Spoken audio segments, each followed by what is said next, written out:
दा बेखायनो दिनै जोंबो सिन्था सरसा खालामनाय जादों जोङो जोंनि थांखियाव सहैयाखैब्लाबो जाय थांखिखौ लानानै जों आन्दलन खालामबोबाय नङा होमबा बे थांखियाव सहैयाखैब्लाबो जों साननो हायो दिनै थांखि सहैहां खाथियाव आरो नङा होमबा दा जोङो बेखायनो जोंनि बै बिथाखौ जोंनि सिंनि बिथाखौ प्लेटफर्मखौ थिग खालामनांगोन आरो दा बिथाया जोङो बानायनांगौआ फ्राय जोंहा थिग जाबोदों मोनसेनि उनाव मोनसे जोङो थिग जाबोगासिनो दङ आरो जोङो जेनाखै देरहाबबाय थादों जोङो फावसायाखै आवगायलांबाय थादों मालाबा फावसायाखै दिनै बिटिआर मोनदों बिटिआर मोननाया जोंनि थाखाय बियो फावसायनाय नङा बिटिआरआ बिटिसिनि मालाबाबो फिसा जानो हाया बिटिआरआ बिटिसिनि मालाबा फिसा जानो हाया जों मोनब्रै जिल्लाजोंनो मोनबासो इउनिभारसिटि दङ बड'लेण्ड इउनिभारसिटि थाबाय सेन्ट्रेल इउनिभारसिटि थाबाय जोंहा मा होनना बुङो स्पर्ट्स इउनिभारसिटि थाबाय आरो जोंहा माबा दङ मा होनना बुङो ट्राइबेल इउनिभारसिटि दङ मोनसे स्टेटआवनो बेबायदि गैया दा बै फाउन्डेसनखौ जों थिग खालामग्रोना लानांगोन आरो जोंहा मोनसे स्टेटआव मोनसेल' एनआइटि थायो कुनु स्टेटआवहा बेबायदि मोननै एनआइटि होआ जोंनि आसामाव मोनसेल' दङ बे सिलचराव दङ कुनु स्टेटआव बिदि होआ बेखायनो बै फाउन्डेसनफोरखौ खालामनो थाखाय जों लाना फैदोंमोन दा नेरिम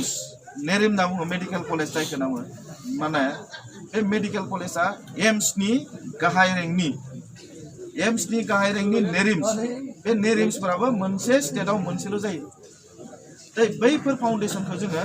जाहाथे उनावहा जोङो बै जोंनि थांखियाव सहैबा जाहाथे बैफोरखौ जोङो फाउन्डेसन खालामनाङा जास्ट नामाकरणला जायो जेनेबा नामखौल' जों सोलायनो हायो लास्टआव बे जिनिसखौल' खालामगोन आरो दा बेखायनो जोंहा नै बिथिंनि बारायनांगौनि खोथा नङा होमबा जोंहा बिथिं बारायनांगोन मोननै जिल्ला बारायगोन मोननै जिल्ला बारायनाय लोगो लोगो जोंहा जोंनि बिथाया गोगोम जागोन जोंनि बिथाया जेब्ला गोगोम जागोन अब्ला जों बिनि सायावहा जेसेबां गोजौ न' लुनो सिन्था खालामा मानो बेखौ हागोन माने दा बेखायनो जों बिथाखौ थिग खालामनांगोन आरो बिथाया थिग नङाब्ला जायखिजाया बारहुंखाजोंनो बियो मा गोग्लैनो हागौ आरो दा बेखायनो जों बिथाखौ थिग खालामनांगौ बेबायदि उदाहरन बिराद दङ जोंनि त्रिपुरानि उदाहरन दङ नङा होमबा बिसोरो दिनै गावसोरनि आथिङाव गावसोर गसंनो हायैफोरबायदि जाना दं गावसोरनि जायगायावनो गावसोर आन्दलन खालामफिननाङो दा जोंना जाहाथे बिदि जाया बेखायनो जोंनि बिथाखौ जों थिग खालामनांगोन आरो दा बेखायनो बिटिआरआ बिटिसिनिख्रुइ मालाबा फिसा जानो हाया आरो बिटिआरआ एबारे जोंनि थाखाय मा मोनसे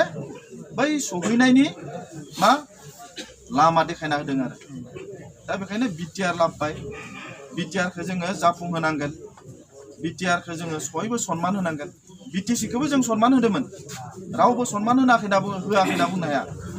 जेब्ला बिटिसि लाबोबाय बिटिसिखौ लाबोनाय समाव जों बयबो रंजादों फुरथि खालामदों दा बिथांमोनखौबो जोङो सनमान होनानै मोनसे समावहा हाग्रामा महिलारिनि माबायावहा समस्थियाव रावबो कन्टेस्ट खालामाखै बिथांखौ आनकन्टेस्ट देरहाहोदों चन्दन ब्रह्म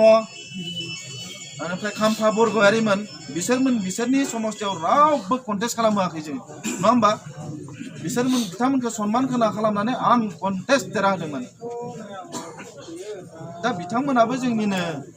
मोनसे लामा देखायगिरि थिग बिनि उनावनो जेनेरेसन टु जेनेरेसन नङा होमबा दा मोनसे समाव जोङो मबाइल बाहायोमोन 2G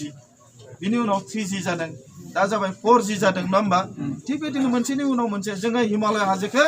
सानसेयावनो गाखोजोबनो हाया नङा होमबा दिनै गाखोलायबाय आरो रेस्ट लालायबाय आरो साननैसो उनाव गाखोलायबाय सहैगोन जोङो एसे धर्ज हमनांगोन आरो नङा होमबा दा बेखायनो जोंनि फाउन्डेसनखौ जों थिग खालामनो नागिरदों आरो दा बेखायनो नोंथांमोननि नैबे बिहोमा दङ आरो नोंथांमोननि बिहोमानि मा अनगायै जोंनि बै थांखियाव सहैनो हानाय नङा दा बेखायनो जोङो बे प्रमद बर'आ नै बेफोर मा आगसि आगदा जोंनि थानाय जेसेबांखिनि उइंसफोर दङ गांखंफोर दङ बे गांखंफोरा थिग जानांगोन आरो दा बेखौ जों थिगै लांनांगोन आरो जोंनि सहैनोब्ला दा बेखायनो जायखिजाया मानो बयखौबो आङो खावलायदों बा आङो मा होनना बुङो हांख्रायदों फै जों ज' मावनि एबारनि इलेक्शना मा बिराद गुरुत्वपूर्ण इलेक्शन सोरबाया गावसोरनि गादिखौ गोमाजानो गिनानै बिटिआर सुक्तिखौ मोजां नङा गाज्रि बियो बर'फोरनि बियो धंस खालामगोन बायदिसिना लेक्चार होग्रा फैदों आरो खिन्थु बियो मा मोनसेल' थांखिजों राजनीतिक लाबालाब थांखिजोंल' बिथांमोना बेबायदि खोथाखौ बुंलाबायदों आरो खिन्थु सैथो बाथ्राया जाबाय बेनो जे जोंहा बेहाय देरहादों माने जों बिटिआर सुक्ति खालामनानै जोंनि समाजाव एटलिस्ट अस्त्रनि मोनसे बै माबाया अस्त्रनि कालसारा जोंनाव जोबदों माने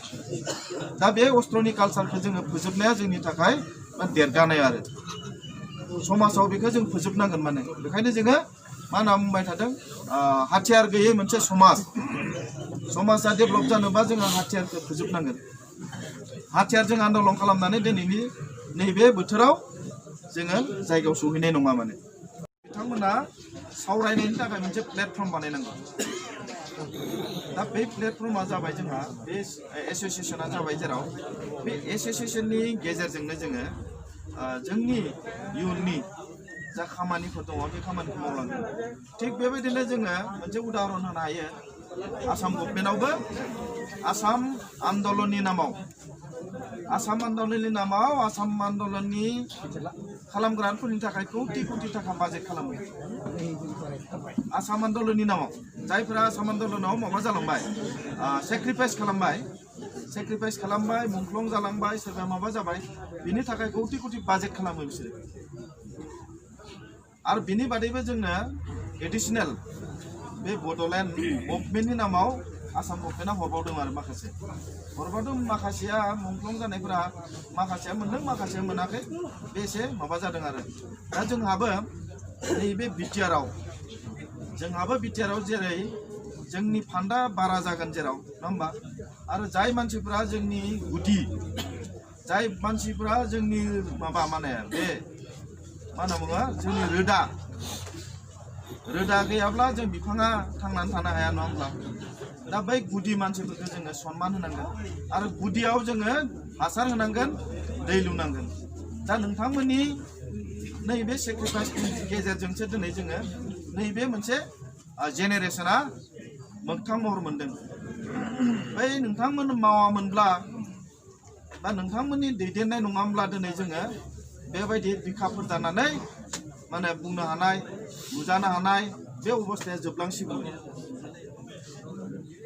जाय समाव जोंनि माहारिया जोबलांनायनि गोमालांनायनि मोनसे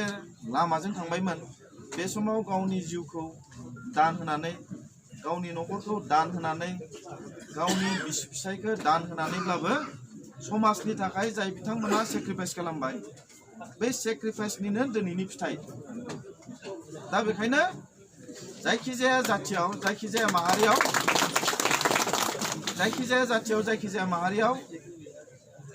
जाय बिरखो जाय जोहोलावजोखौ सनमान होनो रोङा जाय जाथियाव बिरफोरखौ सनमान होनो रोङा बे जाथियाव बिर उजियानो जोहोलावजो उजियानो दा नुवाखै बाङालि समाजाव नङा होमबा बाङालि समाजाव जेरावनो बिसोर थायो बिसोरनि बे सुभाष बसुनि मुर्तिया थायो नङा होमबा जेरावखि थाया माने बिसोरो गावसोरनि बिरखौ मा खालामो फुजा होयो बिरानो बिसोरनि दैदेनगिरि दा बेखायनो जोंनि बै दैदेनगिरिफोरखौ जेब्लाबो जोङो सनमान होनो रोंनांगोन जोङो बिथांमोनखौ जायगा होनो रोंनांगोन आरो